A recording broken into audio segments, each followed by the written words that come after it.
अजित पवार यांनी पूरग्रस्त भागाची पाहणी केली आणि शेतकऱ्यांशी संवाद साधला।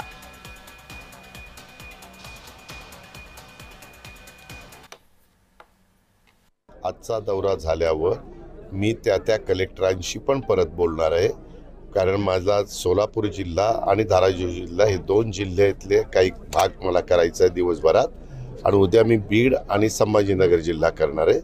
त्याच्यामुळं ह्या प्रकारे निवेदन पण आलेली आहेत। बाकीचे पण काही माझे सहकारी अधिकारी बरोबर आहेत, आम्ही त्याच्यातनं मार्ग काढतो। निश्चितपणे कोणाला वाऱ्यावर सोडणार नाही। काही जणांची जनावरं वाहून गेली, शेळ्या, शेरड, करड, तुमच्या गाई म्हशी, अशा पद्धतीनं कोंबड्या, अशा पद्धतीचं काही काहींचं नुकसान झालंय। काहींनी शिफ्ट केलंय, परंतु ज्यांचं नुकसान झालंय ते मध्ये आपण